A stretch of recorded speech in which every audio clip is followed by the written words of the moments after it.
What's up, y'all? y'all? What's What going up? on? What's going on? I know y'all see somebody in the frame with us. Uh huh. Right. Uh huh. I know we usually on here solos, She's so cute, huh? just us. Yo, y'all see You me? been- Yeah. You on there? Oh, okay. Hey. Hey. I thought I was like behind the scenes in the background, behind the curtain. You said you just wanted to jump in, so we gonna jump in. We jumped in. We in here. We For in sure. here. So listen, I have an amazing relationship with a young man named McCargo, and been through some hell and high water, not with each other, but just through life. And I'm so honored to not only have him as a friend and brother, but now he has introduced me to a new sister. Huh? So listen, we have somebody with us tonight. I want to just call her an author, but She's there's so much more. So much. Because you can see the pot is broiling. It's broiling with an R. Broiling. Broil. It's broiling. But that's Stop broiling. It's under. It's under and on top. It's a lot It's broiling. Okay. Child. Listen, when Nana was cooking food and she had stuff on the top and the bottom, she said dinner's in there broiling. Both of them. Both of them. Child.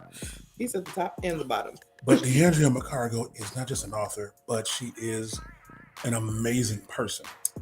Yeah, man. I was so happy to meet her for the first time. Yeah. We were like, yeah.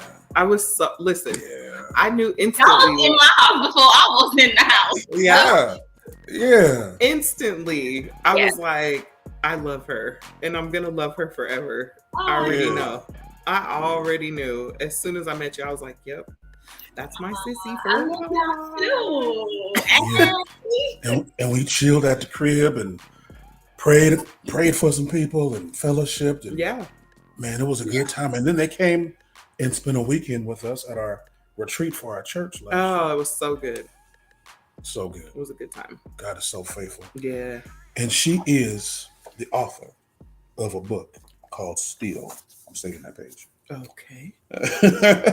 There's more to your story. So before we get into talking to her about her book, let the people know how they can find you. I'm laughing at sis still got all her postcards and stuff that came with the book. Listen, Listen, because it came with the book, so we gonna keep it. but Yeah. here's the thing: I use it for I'm dying. the place cards. Like, it's a good place card for me to like put Yeah. in where I'm reading. Don't Right, lose right, my right. place. And so now Viren is using it. Listen. It took me a day and a half. I think I read that book day and a half. Maybe. Yeah. I don't even know if it was. It may have been A day. It may have been a day. I spent Saturday, and then That was it. and that was yeah. And I was like, man, I'm gonna do that one again. When I read it, it brought tears to my eyes. Yeah, I was in here on the chair over there just boohooing and No, crying. Text Wait a me, minute.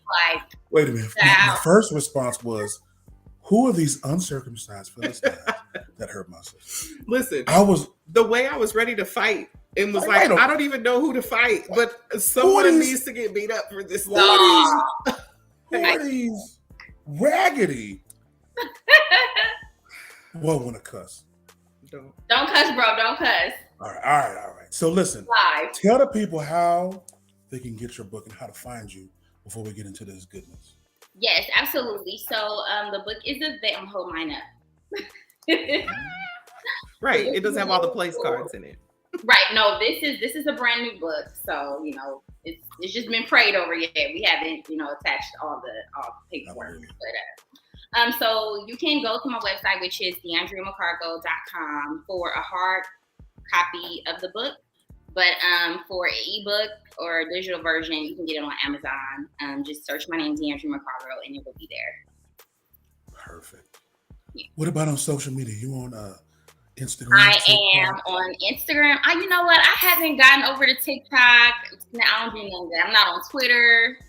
I barely can handle my Instagram, to be honest. I think the last picture I posted was 2021. So But listen, you're doing better than me at this point because listen, I am still on I need Facebook. somebody to manage my life. Instagram is a life of its own. Yes. It is. I'm doing pretty good in my real life, but my virtual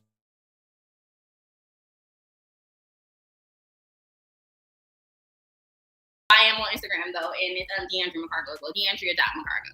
Yeah, we have the same situation. We got a whole digital platform and don't like being on the digital platform. It takes a village to be Come on digital anything. Like, yeah. I don't want to be in the metaverse. I'm doing enough in my real life, so I don't know. I have so much going on. I don't feel like it. This feels like a whole nother fight that I'm not ready for. And sis, she has relinquished her entire 2023 calendar to me. Wow. So I'm not only husband, protector, prophet, and priest. I'm also admin. Sometimes, you gotta know when. The right. time change, but the assignment. The summer is here, though. The summer is here. I'm off. He's ready to take his vacation. And Listen. But the problem is, you're not in summer school. You're not in summer school. No, she no. You're not taking summer semester. No. Oh. I'll be back in the fall though. He passed all his classes. He did. He did in the spring, and so did I. Okay, good. God blocked it for the summer. I'm not doing You about to be outside, bro? You about to be outside? Out somewhere. Outside. Because the door is right there. Girl, he ain't going nowhere. He ain't going nowhere. I might. If you hot in Arizona, you might be in that house right there on the couch. Listen, the furthest he's going is to that backyard, and then he's gonna come back in the house because it's too hot to do anything. Lord. Sidebar: are y'all coming to the retreat this year? You know what? So, baby just got a new assignment in Virginia the second Sunday.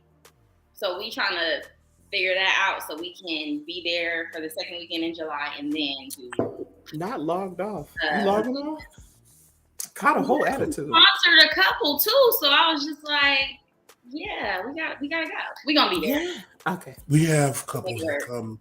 There was one year, her husband was there the first 2 days, and she was there the second 2 days. Yeah. I thought about that. I was like, well, maybe if you go to Virginia, I'll just go to the retreat. Yeah. Didn't we have a wife there last year by herself? Yeah. And a husband. Yeah. Mm-hmm. Yeah, I remember that. Yeah.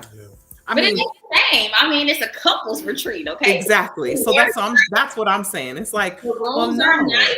Everything, I'm gonna need my couple, child. I'm gonna need. It's at a different resort this year too. So it's the nicer of the resorts this time. Yeah, I know. Yeah, this resort is better than last year. It's better than last year's, yeah. Really? I really liked last year. But listen. Let me tell y'all, I've never seen a cactus like that, a real one. I got a picture. The cactus was so tall. It was beautiful. Just like the drive up to the resort, like oh my God. I got videos galore, just nothing but the cactus. Like I was impressed. Well, this resort sits right at the base of Tucson's biggest mountain. Yeah. Wow. Yeah. It's nice. And here's the other part. We took Thursday and Friday off. Hallelujah. So we can hang out before. Yes, Lord. Because I'm gonna need some pre-retreat. Yes. Pre and post. So that's what I was so disappointed in last year was we didn't take the time off. And I was like, man, we had people coming from out of town. So this year I was like, regardless, we're taking Thursday and Friday off. Right. And we'll check in Wednesday. That way we have that. You know what I mean? We're not stressed about getting there Thursday or none of that. Because I was like, we don't go, just make it a thing. Because I think I'm going to this year. I need a massage, couples massage. I need my feet rubbed. That's the plan. I want some chocolate and strawberry delivered to my room. That part. We gonna make it a thing. Yeah. That's the whole point of it. Is to be like a second or third or fifth honeymoon. Anniversary. Right. So let's get into it. Okay. Yes, come on. So listen, sis, tell us about how this book was birthed. Oh man. So it was a long birthing process. I was in labor for 10 years because it took a while to actually produce the book. But still came, honestly, just as a result of me finally yielding and saying yes to the Lord and doing what he said to do, which it was hard because putting your truth and your vulnerability in people's hands, it takes a lot of courage. And even though, God can tell you to do something, that don't mean you're ready for it. that don't mean you are courageous enough to walk in it the moment he tells you to do it. And so for me, I was like, do what? Do it when? You know? Oh, he coming through with the reaction. That deserves praise. I love it. You got a praise break, a little quick praise break track too, bro? You probably do. It's so true, though. It is true. It's so true. But yeah, so but once I really got tired of, because I will say this, and I say it all the time, when God tells you to do something, the burden of it will not leave you. And so there were places that I was going, people who I had probably mentioned, oh, I may write a book, or I had questions about at some point. They would text me randomly, what's up with your book? Or I can't wait for the book. Or I would end up talking about my life, and they'd be like, you should write a book. So the word book, write a book, do a book, it just kept coming back. Yeah. And every time they said it just hit my spirit. Like, I've been telling you, daughter, write the book. Get it together. Get your life. So I finally got my life. Finally, got myself together. Didn't care so much about people, because since I knew it was a God thing, I'm like, you gonna sanction it, you gonna cover it, you gonna make sure it does what it's supposed to do. Yeah. And I went for it. And when I finally went for it, it took like 3 months to get it done, like completely. It was so embarrassing. Like, how fast it happened. You're like, obedience takes no time. Okay, like once you obey, it takes no time. None. Why y'all look at each other like that? Like we had a previous conversation. It is. It is. You just confirming some things. That's all. Thank you. Okay. I don't know if I want to say thank you there. I'll just say ouch. It's fine. I'm going to say thank you. But you know what? There are a lot of people that watch us that are in situations that they think it's either too late or they don't have what it takes to get started. Yeah. Yeah. And so for you, let me brag on you a little bit. Not just author and wife, business owner. Child, I want to go get my hair washed. Event planning. I mean, come on. I just want to go get my hair successfully washed. Are you still in 2 cities? Yeah. Come on, 2 cities. You're bivocational with your business. I just want to go get my hair washed. No, I love all my hair washing videos. I overwatch them, sis, because I'm like, oh God, I want like the scrub. We might need to collab, because I might need a scalp scrub made by, a good old exfoliating situation. Say less. Let's get it. Say less. Okay. Let's get it. Okay. We gonna make it for you. You gonna do what you do with it. Okay. All right. Say less. There it is. I'm here for it. Custom label. Ooh. Private label for you. Prophet, you and the Holy Ghost. Okay. We might need to do a whole hairline. The show just shifted. The show definitely. I felt it in my Shonda. Me too. Was that what that was across the back? Yeah. Did you feel it run across your neck? I was like, what? That was the Holy Ghost. Holy Ghost. Y'all are crazy. It came in the room. Man. So we'll talk about that. That's another episode. That's another episode. For sure. I think there's a woman watching who's single or close to being not single who doesn't think they can make it. They don't think they can make it to where you're at, married, successful, happy, with peace. Speak to her really quick. Sis, it ain't over. A lot of times we stop our own progress. We allow what we know from our past to keep us from walking into unknown territory. And the unknown territory is the places that God is trying to give us. But it's possible. I was there. I didn't think it was possible. I thought I messed up. I thought my future was totally destroyed because of everything that I did. And one thing, yes, and I say it's a quote in my book, or not a quote, but I say, life is not a number 2 pencil. You can't use it. It's a Sharpie, and that ink gonna bleed through them pages, and it's there. But the beautiful thing about God deal with that. He can take that ink and draw something else around it. So that spot that you made, that splatter that you made on a piece of paper where it started bleeding, he can take that same marker. Oh, that's good. Make something so beautiful around it that you don't even notice the spot, you know? And so whoever you are, and I'm gonna look right here because that's where you're supposed to look, right? Mm-hmm. But whoever you are, I just want you to trust God. Trust him with your Mm-hmm. story, trust him with your vulnerability, trust him with your past, trust him with your future. The best thing you can do with your life is put it back in the Lord's hands. Mm-hmm. That is one, and everything that you desire, it will come to pass. Yeah, that's good.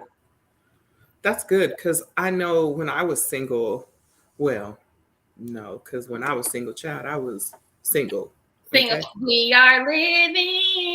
Hey! Oh. I was going to do it. One time I was going to sing without him, and he sang over me. Because you always tell me to sing. Never again. That was my chance. That was it. Done and done. Done and done. Next question.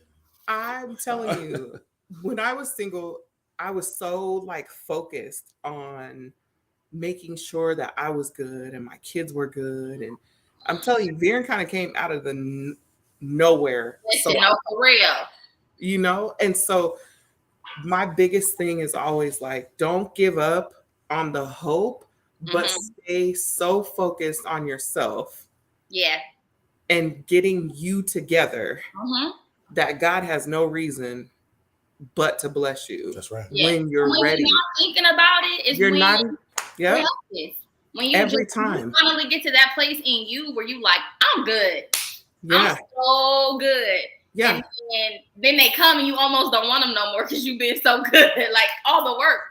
I'm telling you, sis, I was like, I avoided him for 2 weeks because I was like, I don't even feel like it. Like I'm going to the gym. I feel good. Like I'm doing good. I hear God.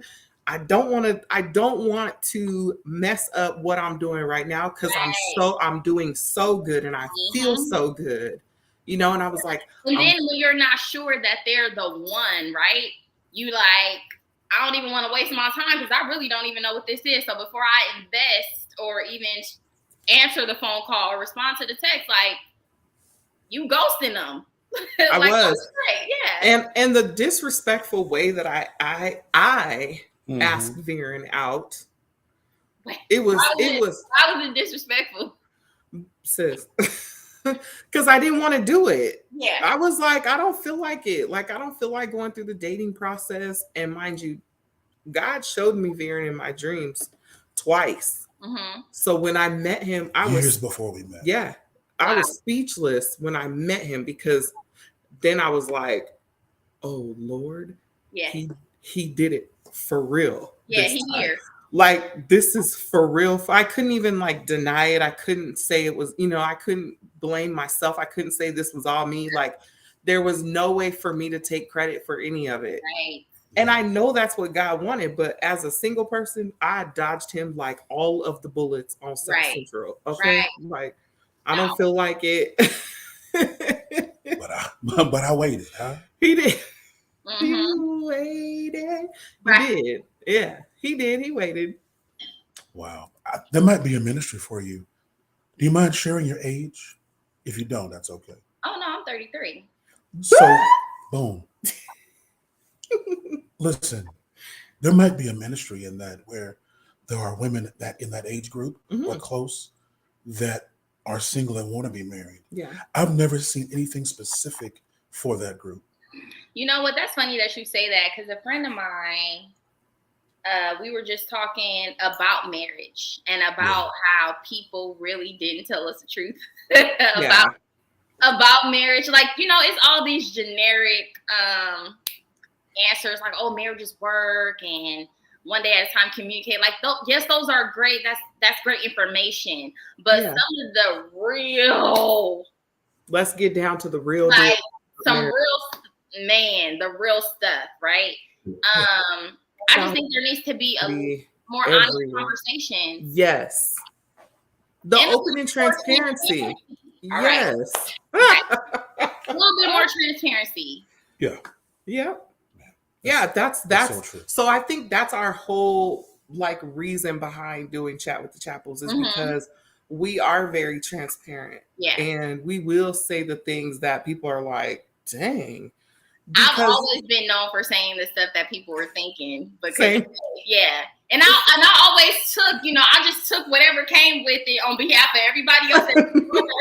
I'll be the one. I'll be the sacrificial lamb. Put my out here. But then after I done said it, everybody else come around like, I was thinking the same thing. Yes. Y'all it's the courage, right? Everybody can't walk in that courage. Yeah. And because we are graced with the courage, we do it. Yeah.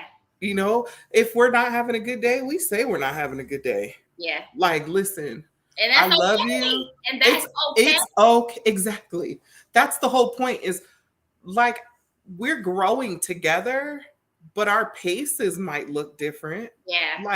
Like our steps are still aligned and we're still in alignment, even if I'm doing something faster than you are, or you're doing something faster than me. Yeah. We're not, the work could look very different from both sides. I just made a post the other day about we're one, but we're not the same. Yeah. And that is very true for all marriages. Yes, we're one, but we're not the same. We didn't grow up the same. We didn't grow up with the same parents in the same household, none of that. So it's super important, especially for like the singles. Yeah. Wrap your head around the fact that y'all aren't going to be exactly alike. That's what becoming one is like, right? It's like taking these two things and making it one thing, where it no longer looks like two things. And I think that the fight sometimes is trying to get one person to be like you, transform, versus becoming something new. Both of you guys leaving yourselves to become this one thing. This one thing. Yeah, that's true. That's good. Y'all better talk. Y'all talk.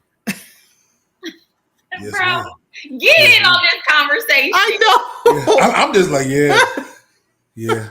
That's my wife. That's my sis. Y'all better talk. Because I saw a clip. Oh my God, it was a couple weeks ago, and if I find it, I'm gonna send it to you. But it was a married couple, and they were talking about like their anniversary. Their wedding day is the day that they die to themselves, and they become one. Yes. So when they celebrate, this is our 1 year anniversary, it's almost like this born again moment where we're 10 years old or we're 5 years old, like, because it's no longer about you two lives. We are one marriage. We're one.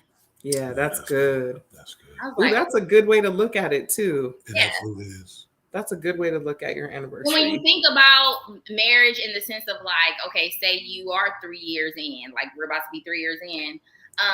We went through that toddler phase, that infant phase where it's all cute and cuddly, but like now, okay, we're learning how to walk, we're learning how to be independent. Like it's like, so now our marriage is like getting some footing, and our marriage is getting some stability, and it's becoming more comfortable in the phase that we're in. And so, and then you think about people who are like 15 years into it, it's real mature, like, you got this, and so I'm like, wow, it's the parallel is almost kind of like amazing, Yeah. It looks different now. So, me and Varen have previous relationships before ours. Here's a fun fact. I was divorced 1 week when I met her. Yeah. Like officially divorced. Like it was declared over. Okay. And so the journey is crazy. So let me give you a fun fact. Me and B's anniversary is the day after his previous marriage's anniversary. I said, what? Why? Wow. Lord, what are you doing here? What are you doing? When he told me that, I said, we could have picked another month. That's funny. But what a wedding it was. Yeah. Y'all be doing stuff. Well, okay, Varen, so I didn't know that until we had been together for like a year and a half. Yeah. And we just happened to be sitting at dinner with some couple friends. And when he told me, I was like, like he said it at the table, and my reaction was like, oh. I had to make sure my anchor was secure. Girl, because I was a flight risk. Like for real, I was a flight risk. Yeah, it was crazy. Yeah, I was a flight risk, and that was okay. I tried to like, make it so it wasn't so noticeable when he said it, but I felt that thing. I really be using the foolish things. And he was like, I'm gonna hold on. God was like, I'm gonna hold on to this information until y'all been together for a while because you're a flight risk. And I don't trust that you're not gonna run from him if he tells you something something so small to God. Listen. But it was like it was gonna life shatter me or something. Yeah. Like so that's what I had. Right. So how'd you get here? What's the motivation to go through so much life to write the book? What was the motivation behind it? I remember being grown up in church and feeling like I was by myself. You know how you go in whether you go to church or not, but you go through life and you feel like I'm the only one that's been through this. I'm the only one that has experienced this. I'm the only person who feels like this, and you're not.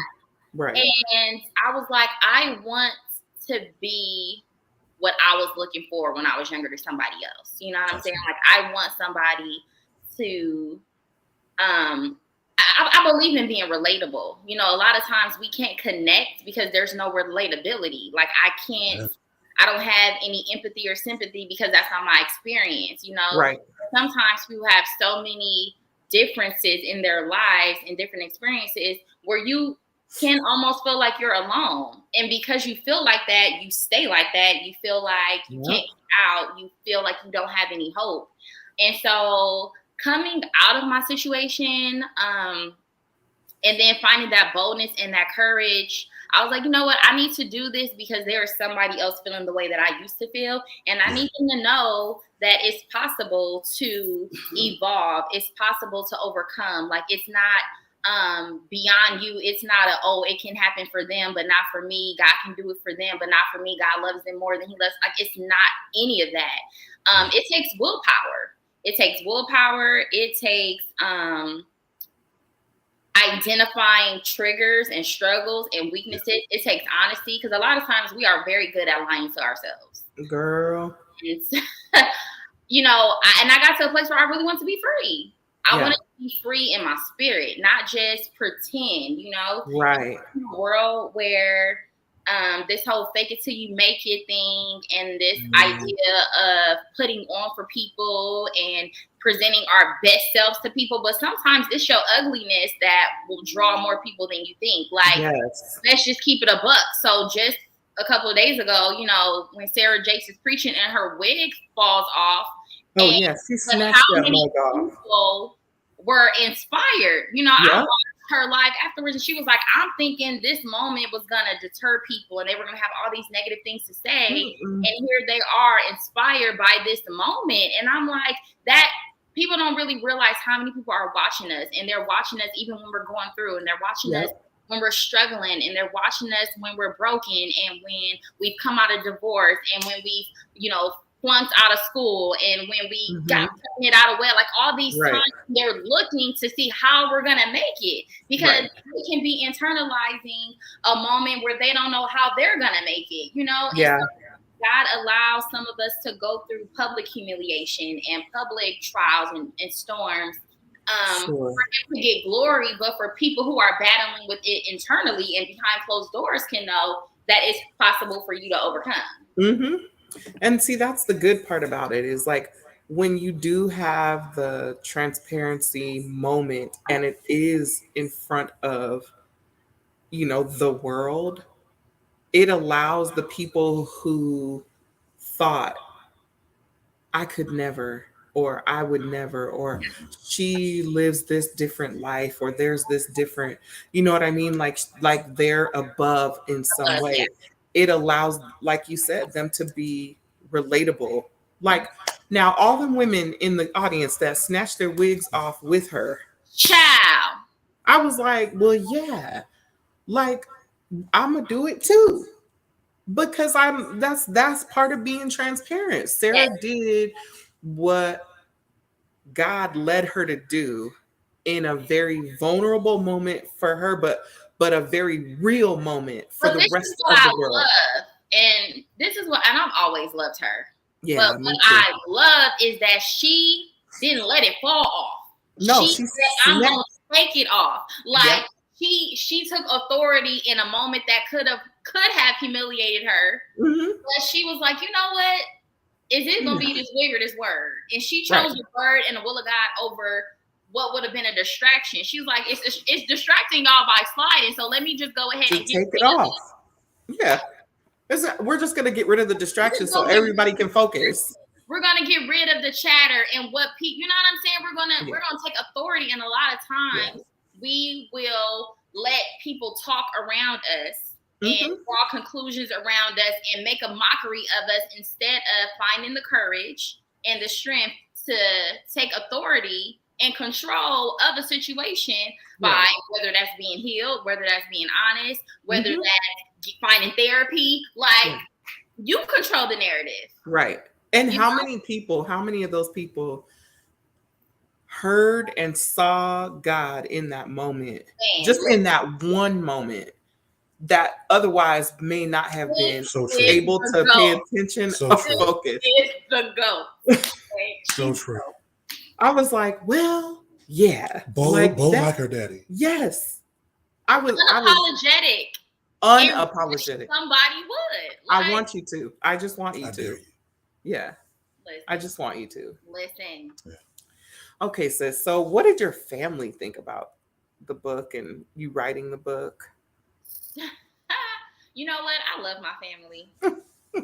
I do.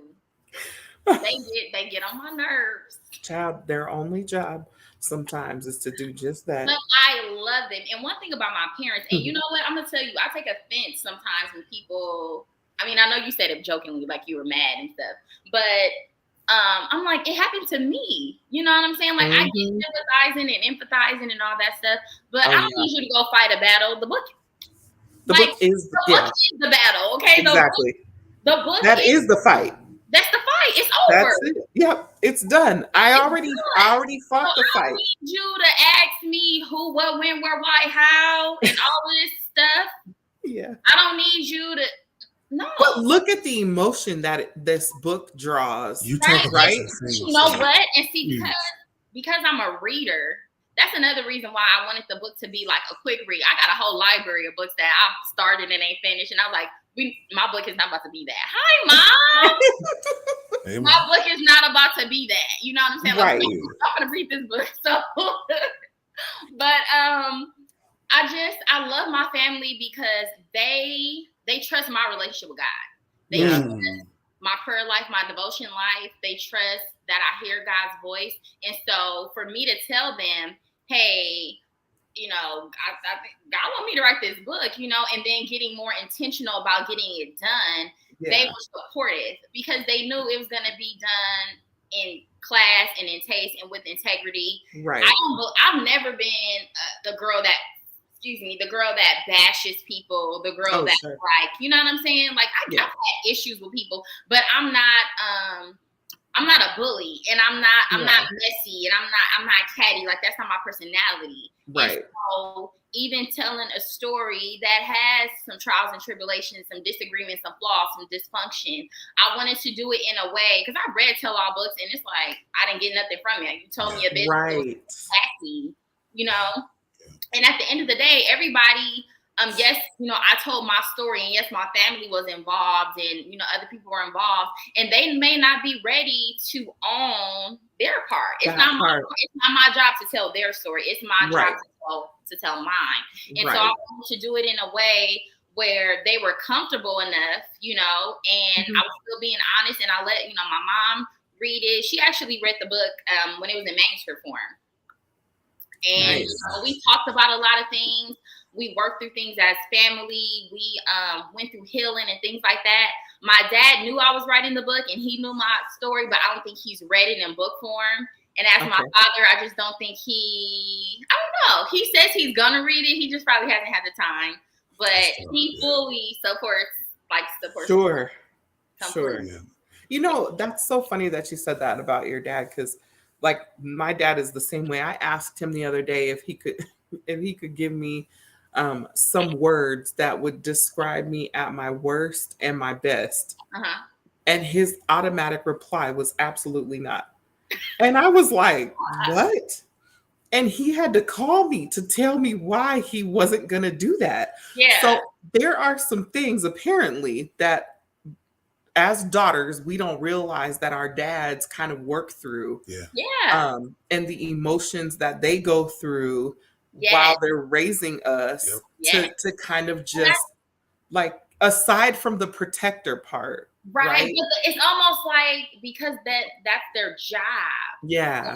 As a parent, like a father or mother, like they want to protect you. They want to shield you from things. And when things happen in your life that were beyond their control, they almost feel like they didn't do their job. Yes. And so I had to affirm, right, in my parents, like, this is God's doing. You know what I'm saying? Like, just like the scripture in the Bible of when they asked, like, who sinned that this man is sick? And he was, was like, nobody sinned. This is for my glory, And there was nothing I believe that my parents could have done to prevent what God allowed to happen in my life. And so now, had it gone another way and had, things got messy, somebody ended up in jail and all this stuff, and my dad, because there were some things as a parent that they wanted to do. Exactly. But who gets glory in that? Right. And that's the whole thing. I totally understand why, while he may have read it in the raw form, he lived it. He's like, I ain't gotta read it. I don't even have to. I don't even have to read it again. Right. I lived through it, and God getting the glory. He understands that, and so that's good. I'm so glad that your family was so supportive. They were on board, and I didn't expect anything less. When I met your parents, I was like, these are my parents too, child. What? Hey, family. Hey, how y'all doing? Hey, auntie. Hey. Look, I was here. I was like, I'm gonna take her family as my own too. I got you, Callie family. We won big happy family.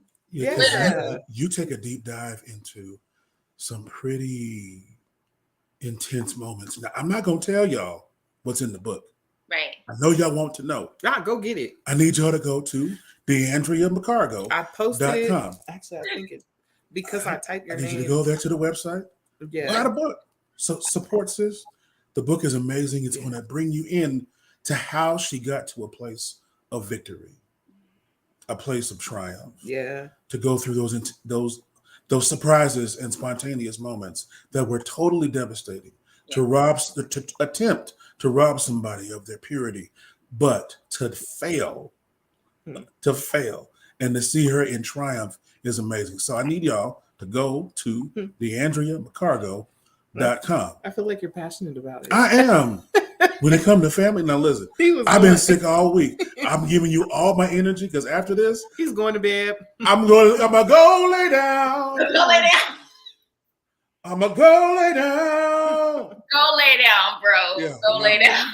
But wow, to have to go through so much to get to victory is amazing. And thank you for sharing it. I'm gifting it to my oldest daughter. Not my copy, but I'm gonna buy her own. We're gonna buy another one. She can't have mine, but she can have her own.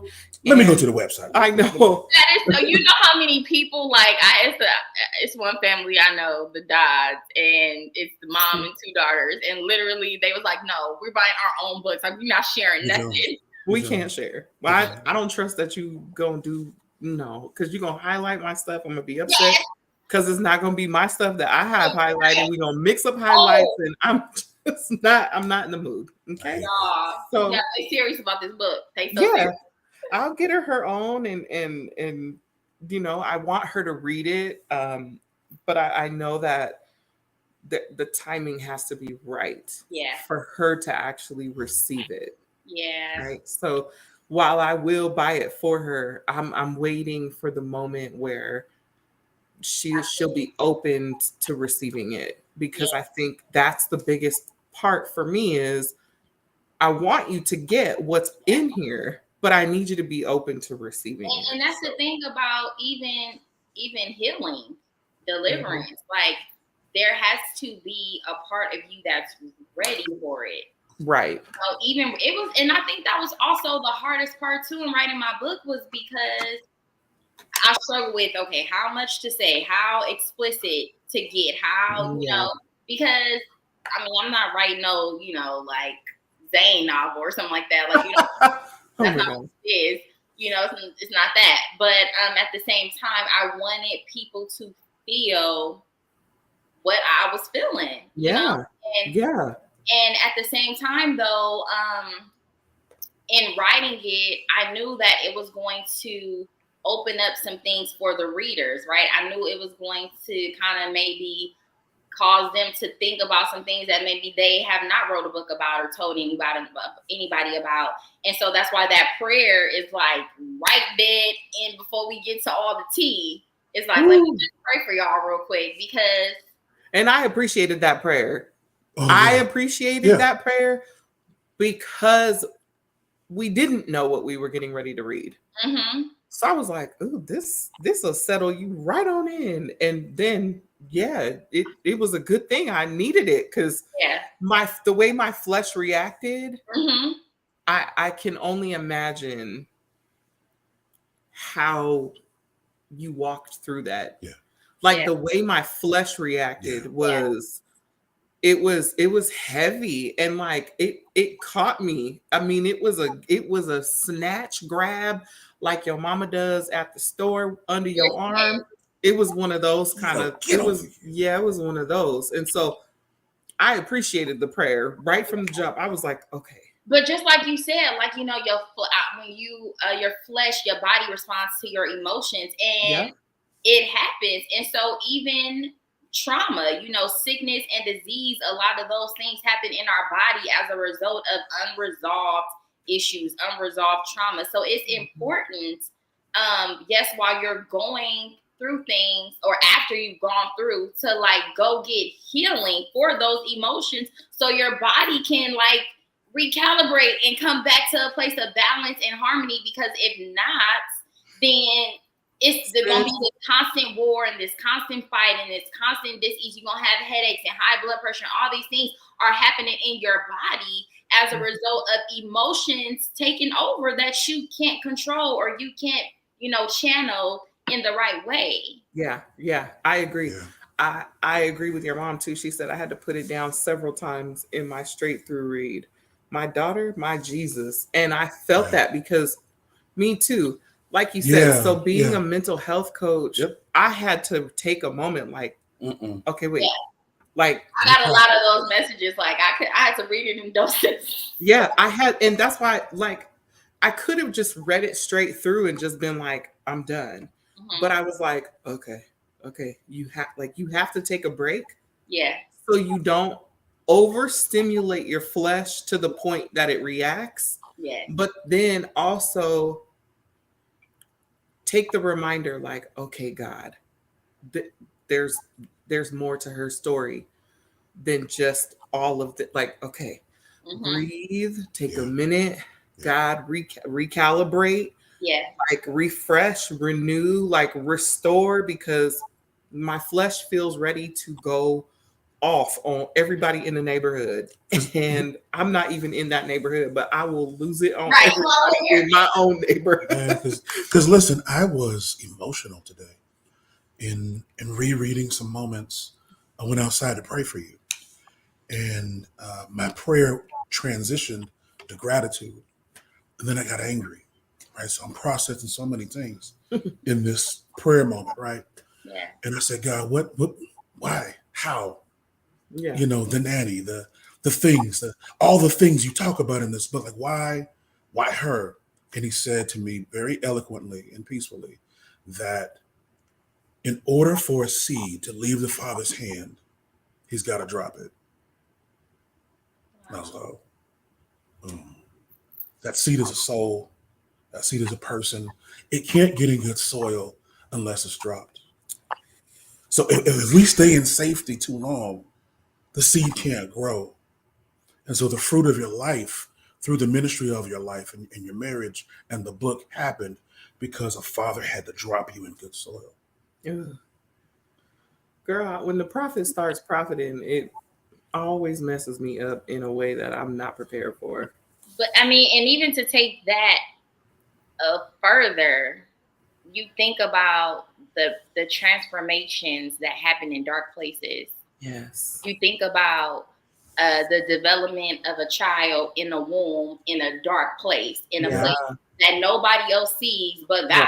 Right. You know? And when it's time for it to come forth, like it's like, how did you go through all of that as an egg and a sperm, and then a fetus, and then this embryo? Like, how did you go through in the right timing, and then it's just, you know, and then you come forth as this beautiful human, fully developed child that is not going to stay a beautiful infant child, but you also continue to evolve and develop. Like it's the things that happen in dark spaces sometimes where it is just you and God, but what he's doing in those moments and how he's making you and how he's transforming your life and growing you, just like the seed that goes in the ground. We don't see how it blossoms, you know, and what it's going through that metamorphosis to become a flower or to become a plant, or, you know, but roots are taking place in those places, and strength and all of these things that are going to make you stable enough once you are put out to the open for everybody to see and be in awe of. It's like it's the dark places. It's the dark places. That's right. We that's good. I got a question. I need your opinion about something. I need your opinion, man of God. Listen. I'm finna go. Okay. He in the conversation now, sis. He in the conversation. He's in here. It's time for I had to get warmed up. Now it took you 45 minutes. Listen, I'm old. It takes a minute to get these knees warm. All the way by, okay? I know. He tried it. I see so much in today's culture where people are using brokenness as a weapon. Well, you broke me, so I'm going to hate you. You hurt my feelings, so I'll forgive you, but I'm going to hate you privately and tear you down. And when we go through situations as a true victim, like you were a victim, but you're a victor, you were victimized, but how can you get to the place where you don't use brokenness to point fingers or to use as a weapon to truly forgive somebody and move forward? Wow, that's so good. That's so good. I think it's easier to being a victim is easy. It takes work to be victorious. Girl, and that courage that you have all it takes over. Work. Some people like the attention that they get from being broken. Sure. Some people like the manipulation that they can continue to project on people to get what they want, in order to, you know, just stay in control and not really do the work, you know. But you do yourself a disservice when you don't allow yourself to heal. It's almost like a form of self-sabotage, because a lot of times, if you think about, you know, if you fell off a bike, you know, I have scars now that were once wounds, right, from falling or from whatever. I did not write that down. But I did not. I didn't wake up in the morning and say, I'm gonna fall off my bike today. I'm gonna get a scar. I'm gonna bust myself open to the white meat. Like, nobody does that. But if I continue to pick at the wound, then now it's what's now happening to it is my fault. It's no longer, oh, I fell off my bike or I got a, you know, scratch or whatever. Now it's I, you know, for whatever reason, I keep coming back to it instead of giving it time. Oh, it's taking too long to heal. I'm gonna bother it. Oh, it's itching. Oh, you know, whatever. And people do that. You know, people will go through a situation in their life, and instead of allowing time to heal the wound or forgiveness to heal the wound, it's just easier to mess with the area because we don't like it, or because we don't like the transition of what healing looks like. You know, like the skin goes through some ugly phases while it's being healed. Yes. We want to manufacture a quicker work, but we do more harm to it instead of just, you know, and now what could have been a wound that didn't get infected even more. Now we got to explain on top of the fact that I failed. Oh, but I also been picking at it. Oh, I was also trying to do this and I self-medicate and I didn't go to the doctor. Like, it's no longer what it was, what caused it. It's all these added things that you do to it because you just didn't want to go through the process of what it was going to take organically for it to be better. That's good. And people do that emotionally, you know, instead of saying, okay, this happened to me. I acknowledge, you know, this relationship. My father wasn't there. I've, you know, been in horrible, toxic relationships. But now, you know, we let anger get the best of us. Now, you know, we self-sabotage. Now we want to project anger on other people. So it's not just that whatever it was, the root of what it was. Now it's all these other things. So now we got to do all this extra work. Yep. Instead of dealing with the one thing. Yeah. We got to deal with all the other self-inflicted things, the self-sabotaging things, because we could not really deal with it straightforward. We couldn't just face it. As it is, you know? Yeah. Wow. Thank you. Ooh, Thank you. That's really good. That's good. Yeah. Okay. So what was one of the most surprising things that you learned while you were writing your book? While I was writing it? Yeah. Like in the process, what was something that you learned about yourself or about, you know, anything, the process of it? So I've actually learned that I'm more emotional than I give off.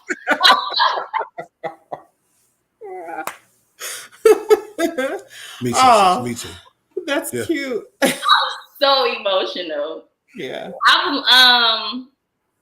But you know what? I knew that I had feelings, but for a long time I was so mad. Yeah, the anger. And like, but when you go through your healing process, your feelings come back. Like God, and He lets you know, like, your feelings are here for a reason. Like, why you still here trying to be hard all the time, act like you don't care. Like, I want you to feel these things for a reason. You know what I'm saying? So I am very emotional. I have deep feelings.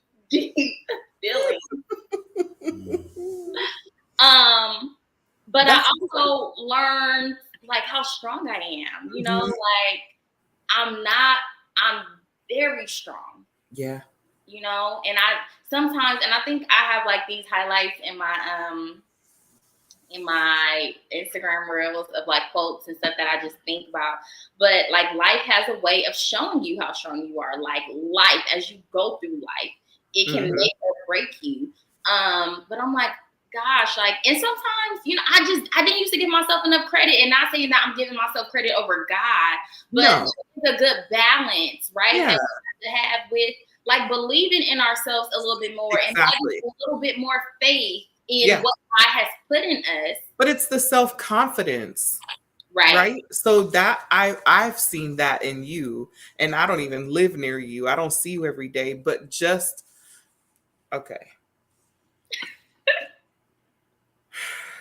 the interview that you did. No, it wasn't even the interview. It was when you got up to preach. Oh my God. Nick. And the paint was peeling off the wall. Right? When I tell y'all, So there's a lot of things that because I just, like, I knew you were on there, so I was like, I want to watch when she's on there, and that's it. And the Lord was like, okay, I'm gonna let you watch while she's on there. Cool. I was in here hollering at the screen. And I was like, this is why I can't have nice things, because I'm gonna tear them up yelling at the screen and hollering at stuff. And so this is why the Lord is like, just work on what you got, because you're not gonna tear up everything because you want to be I'm telling you. Okay, I'm going to have to find it and go post it. I'm just going to find the replay and post the replay I haven't because saved it on my phone. the replay itself was worth watching. You were the first one because I watched it live and I was all, "Come on, preach!" And I couldn't even take you it. You better lift your head up, daughter. So when I saw that. Can we just talk about how I ain't accepted no call of nothing? Like, ain't no public. I ain't never been like, oh yeah, God. You didn't accept the call? Lies. Not on here. This is what I mean. This is what I mean. I'm not like a licensed preacher. I don't have the title of like, right? So in my mind, let me stop you. She's like, you're not stopping me. Let me stop you. You don't need a license by man to be authorized by God. Oh, I knew he was going to say that. Finish your statement if you want to. Sorry. Okay, I tried to chime in. My idea is like was. She's like, okay. Yeah, so but what I was thinking, I was like, no, preachers do 7 last things. Like I've always known the lineup to be like, everybody knows this person is a preacher. You know what I'm saying? They know now. You let them know for sure now. They definitely know right now. Well, let me tell you what's funny, because now people are like, oh, when you speaking again, it's like I'm already out there. It is what it is. But it's funny because if God would have been like, I'm finna give you a paper, we about to do it the traditional way. Oh, don't sign me up. I'm not doing it. So I think it almost had to come like this way for me to almost be okay with like, oh, okay. Like, all right. I think people forget that Jesus is the lion and the lamb. Yeah. Right. I think we forget that he has different facets to his ministry. Sure. That he may need you one day to intercede and put oil on someone's scalp and pray for them. But also he may need you to step into a moment. Comfortable over there, let me tell you. Okay, because that's where I'm at. I'm in my comfy zone. Let me move on. I'm just gonna watch. It's too much to want to come out. It's too much is boiling. Wait, because at the marriage retreat when she prayed over me, I couldn't even keep focus good. I was like, wait, babe, hold on. Wait, while my brother was over there prophesying to the nations in worship, she over there prophesying and like God is saying. Now listen, both of them. Listen, but you didn't have the rumbling from the gate. Okay, she sat next to me and was holding. I had her on one side and Valerie on the other, and I was like, Lord, what is this? And why would you do this? Why would you do it like this? Why did this one, her right there? This one? She spoke into everything. And I mean everything. When I say everything, I'm just be honest, God is on some real stuff over here. That's what he does. Yeah, he's supposed to. Okay. Like real stuff. And when you say yes, you really don't know. Like that one yes covers like all the things that he's about to. You don't say yes like in steps. Yeah, sure. I don't say yes to that, but no to that. It's like when you say yes, he like, no, that will cover 25, 30 years down the line of things that I'm about to do. Yeah. And it's in Sharpie, so you can't erase it. It's bleeding through the pages.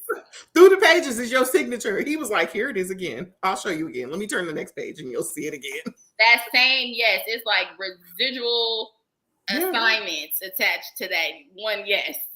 And that's okay, because we're all here for it. We need your voice. And I'm glad that you're, using it, found it. Hallelujah. I'm going to give you a chance to use it one more time. I need you to do me a favor. Uh-oh. Yeah, you did the book shit.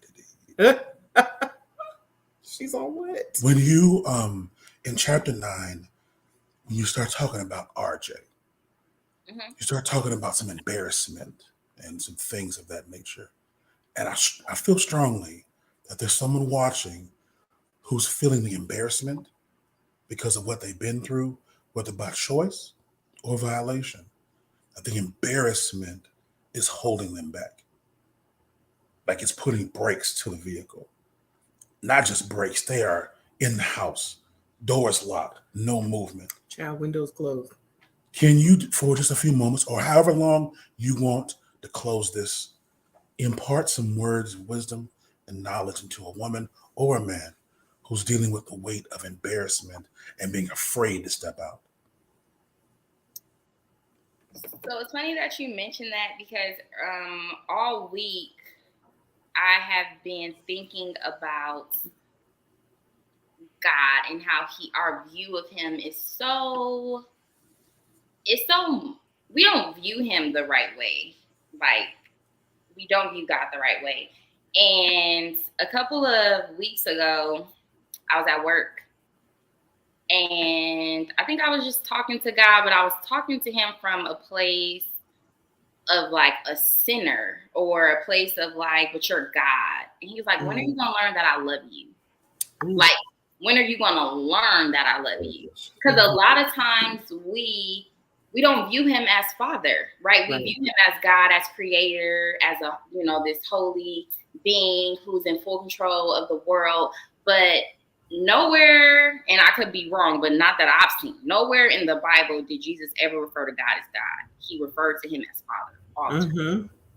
All the time. Father, me and my father, me and my father, me and my father. And that's what a relationship is about. It's like Jesus was fully aware of his identity as the Son of God. Where he addressed God at all times as Father. And I believe that we carry so much shame and like embarrassment and hurt because we continue to view ourselves as sinners who are saved by grace versus as children of God who are now adopted into this relationship with God through faith. And so my prayer, and I really want to see this, I really want to see us operate from the relationship that we have of being his children, of being his sons and his daughters versus every time we come to God, we come, with our flaws at the forefront of our prayers and our negligence and all the things that we're not doing right. And he's like, I forgave all of that. Right. Start coming to me as a son and a daughter, knowing that whatever I have is yours. Yours, yes. I love you. Right. Like, the forgiveness that I want to give you is yours. The joy that I want to give, the peace that I want to give you, like it's your inheritance. Yeah. Because you're my son and because you're my daughter and because I love you. And so I'm so in this season, I'm just really like, I don't want to operate just out of a place of being a Christian. I don't want to operate from this place of going to church all my life. Like I want to literally walk in my daughterhood. Like, okay, I don't mean to cut you off, but God has literally. Oh, sorry. Husband's trying to get you right in the forefront so everybody can see just you while you're talking. So that's what he's doing. Literally for weeks, months, maybe a couple of years, and maybe this is the time, and maybe we need to talk off camera, but I think we got a lot of stuff to talk about off camera. Your phone gonna ring as soon as we as soon as the live is done, because that very thing has been something that I have not grown up, not being one of the people who has grown up in church. I have seen that more so in the people I go to church with, is the misunderstanding of who God is. Going to church don't make you his child. Part two. Nope. Because we could go here for a whole nother two. And that's my thing, right? So this is the conversation that I want to have desperately, but I want to have this conversation with like 3 or 4 other women, right? Who understand that, but also know the other side as well. Yes. Right? Because I need it to be a perspective thing. Like I know that perspective, but I know this perspective. And this is how I live. And this is how I choose to operate with God. So I grew up with my dad, which is uncommon for a lot of people that I am friends with. I know, I'm one of the rare, I knew I was going to hit the mic at some point. The rare, people that has both of their parents, just like you, sis. So it was easy for me to understand what that love should feel like from a father. I can relate to it. I know what it should feel like. And the reason people they can't tap into relationship like that is because they don't know.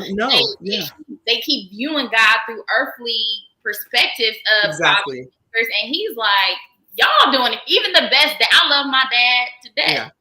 But even he can't compare to how the Heavenly Father loves me. Yeah. He's a good example. Exactly. But he barely scratching the surface. That's what I'm saying. God wants to love his children. Yeah. And how we should allow him to love us. And when we have the right perspective on how he loves us, we can love him back the right way. Right. A lot of times our relationship with God is so in and out and inconsistent because we don't love him right. Right. And that's my thing is like, well, I parallel the mindset of loving God the same way that I love my own father. Yeah. So would I just drop that relationship? Absolutely not.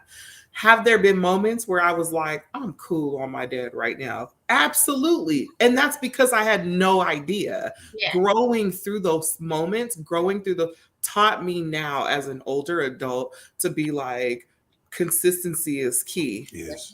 Right? Like now that my parents are getting older, it's like, oh man, I feel more of the eagerness to want to spend time with them, to want to be around them, to want to do things with them. And that mirrors how I am with God too. Right. Right. So like, that's a big deal, not knowing what that relationship should look like, them only having, right, like you said, the earthly things that they've seen or how someone else's dad loved their friend or their, you know what I mean? They only have these kind of examples. They can't even fully understand or digest like the fullness, like to understand what God really wants. Mm-hmm. That's again a whole. We will set that up. We have a new series coming here in a few weeks. We're going to do a series on toxic religion and toxic Christianity, and I'm going to bring some saints and some sinners together. Come on, bring them. Because I'm a little tired of the shallow Christianity that don't have no substance. Yeah. I hate it. And I really think you have, because I know my wife, she encourages me and tells me that I'm not old, but I know the season of my voice. The season of my voice is different than the season of your voice. Mm-hmm. And the impact. See, I get more joy and happy feelings knowing that I'm interceding for you. It's like, I'm like, cool, I'm good. Because guess what? I know the power and potential in my sonship. That I don't have to say anything. I can pray for sis. She can go out here and preach the paint off the walls, anoint these scalps, and come on, set the captives free in Jesus' name. It's me. Oh Lord, needs it's me. I'm just saying, it's me, oh Lord.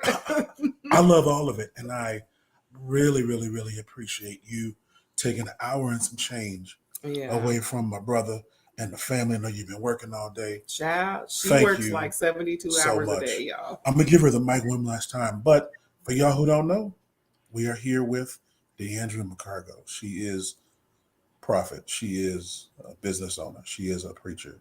She's a book writer, a wife. She's not a husband. She has a husband. I was saying she has a husband. So y'all lurkers out here, watch out. Don't try me, okay? I wish you. Just don't. Definitely give him a shot, okay? You will have way more luck with the Lord. There's too many bullets in the kingdom to play them games.